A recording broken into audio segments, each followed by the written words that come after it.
Hello friends, in our previous video we have seen how to make use of present continuous tense.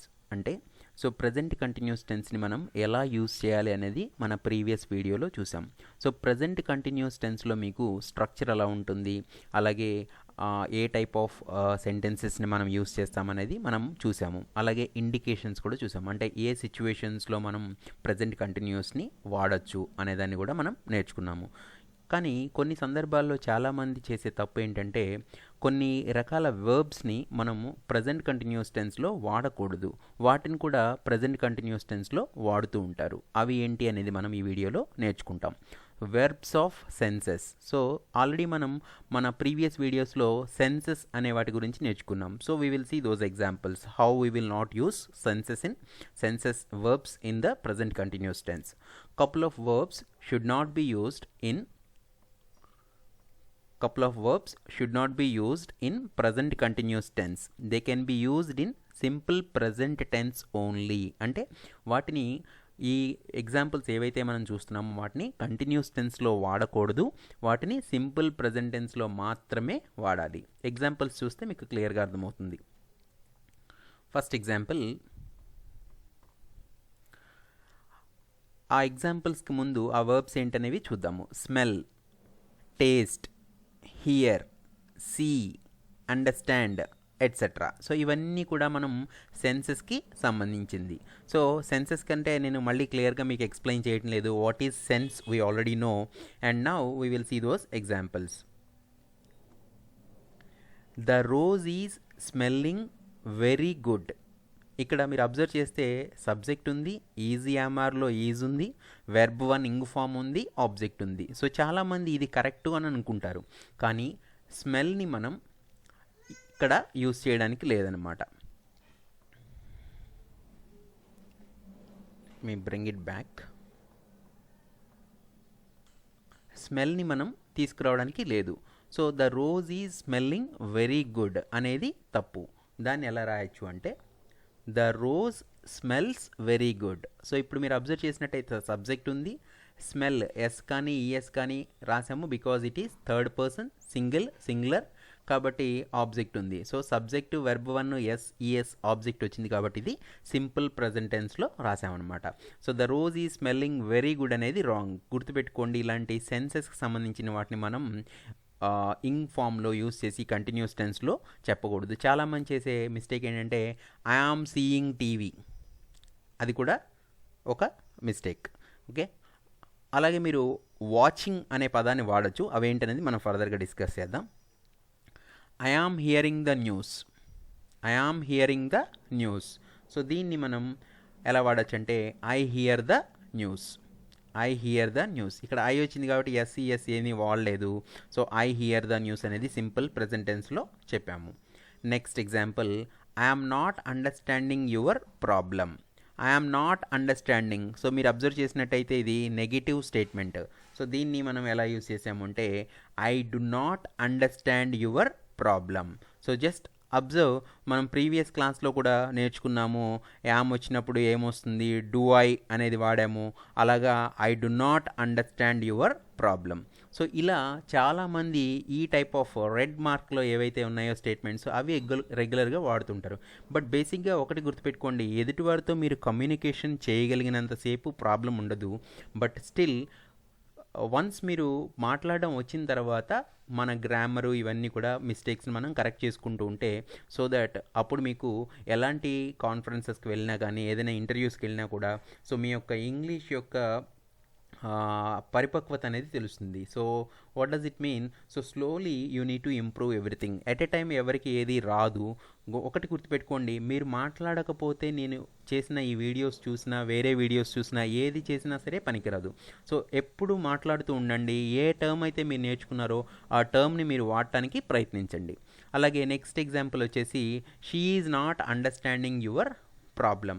So same అలాగే ఇందాక previous దాంట్లో singular subject ఐతో చేసాము, ఇక్కడ third person సింగులర్తో చేస్తున్నాము. She is not understanding your ప్రాబ్లమ్ని మనం she does not understand your problem.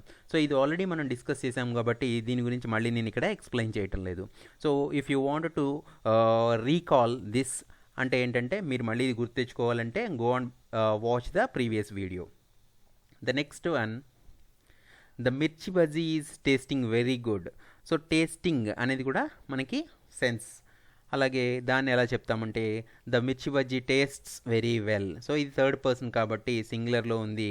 Tastes అనేదానికి yes కానీ మనం యాడ్ చేసే క్లాజ్ని ఇక్కడ పెట్టాము. So that is how you are going to make use of these verbs of senses. అలాగే ఇంకా కొన్ని ఎగ్జాంపుల్స్ ఉన్నాయి.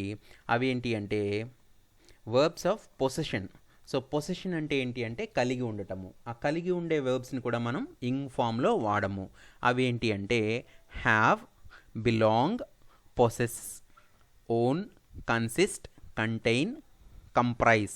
సో ఇవన్నీ కూడా కలిగి ఉండటము అంటే have, belong, possess, own, consist, contain, comprise. So ఇవన్నీ మనకి కలిగి ఉన్నాయి అనే మీనింగ్ని ఇస్తాయన్నమాట. కంటైన్ అంటే సిచ్యువేషన్ని బట్టి ఈ వర్బ్ని ఏది వాడాలనేది మనకు తెలుస్తుంది.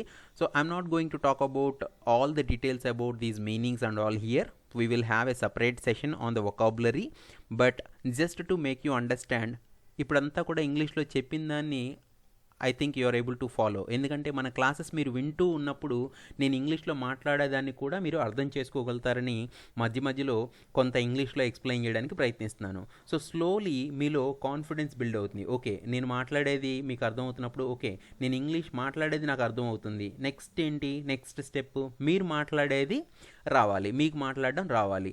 ఆ మాట్లాడడం వచ్చిన తర్వాత ఆటోమేటిక్గా కన్వర్జేషన్ అనేది ఈజీ అయిపోతుంది. So let's go and see some examples here. I am having a pen.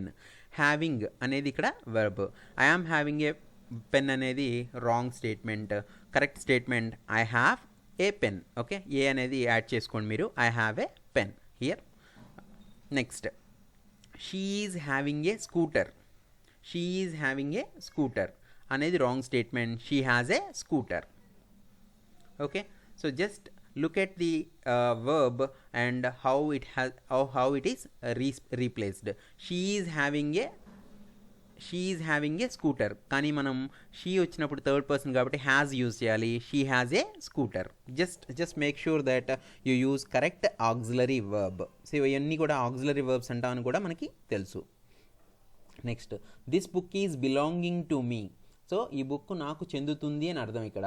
So అది తప్పు. దాన్ని ఎలా రాస్తామంటే this book belongs to me అంటే ఈ పుస్తకం నాది అనేది మీనింగ్ అనమాట. బిలాంగ్స్ అంటే చెందుతుంది అని అర్థం.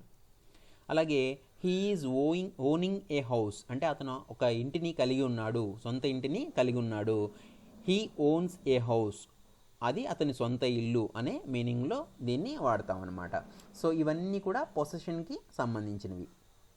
అలాగే మీరు ఇంకా ఎగ్జాంపుల్స్ చూసినట్టయితే verbs of feelings. So feelings అంటే మన యొక్క భావాల్ని వ్యక్తపరిచేవి. సో వాటిని కొన్ని ఎగ్జాంపుల్స్ చూద్దాం. Have, hate, like, dislike, believe, think, hope, cost. So ఇవన్నీ కూడా భావానికి ఫీలింగ్కి సంబంధించిన వర్బ్స్ అనమాట. సో ఏంటి ఎలా అనేది కంటే కూడా ఫస్ట్ ఎగ్జాంపుల్స్ చూద్దాం. Let's talk about first example. I am loving you అంటే నేను నిన్ను ప్రేమిస్తున్నాను అంటే చాలామంది నిన్ను ప్రేమిస్తూనే ఉన్నాను అనే విధంగా అనుకొని ఐ ఆమ్ లవింగ్ యూ అని చెప్తారు, which is wrong. I love you అని చెప్పాలి.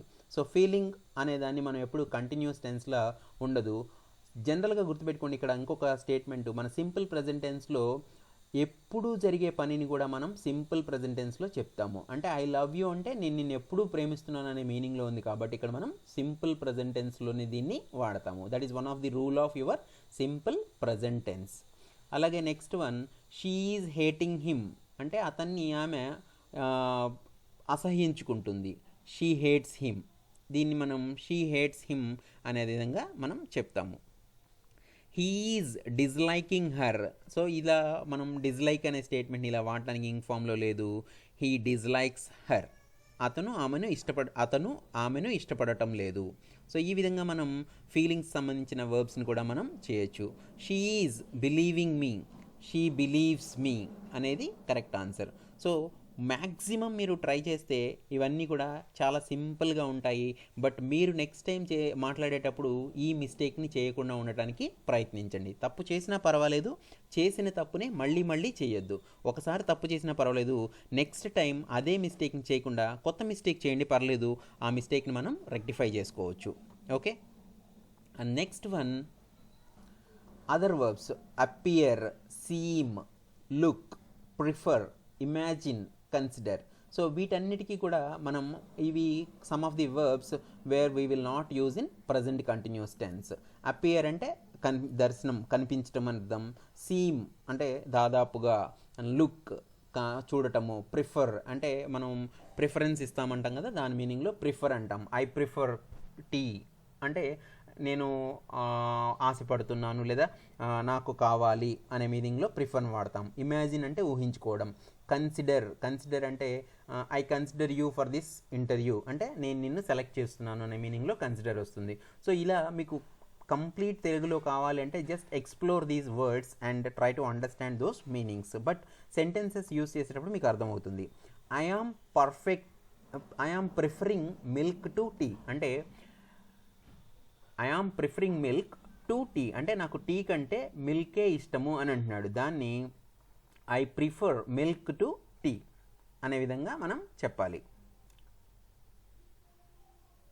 Next, he is seeming to be a gentlemen. అతను చాలా మంచి వ్యక్తిలా ఉన్నాడు. జెంటిల్మెన్ అంటే నార్మల్గా ఏ మీనింగ్లో వాడతామంటే అతను మంచివాడు అనే విధంగా వాడతాము. He seems to be a gentlemen. He seems to be a gentlemen. అలా సీమింగ్ అనేదాన్ని, ప్రిఫరింగ్ అనేదాన్ని ఇంగ్ ఫామ్లో వాడకూడదు. అలాగే next, she is looking like an angel. So looking like an angel, ఇక్కడ మీరు she looks like an angel, looking అనే విధంగా వాడకూడదు.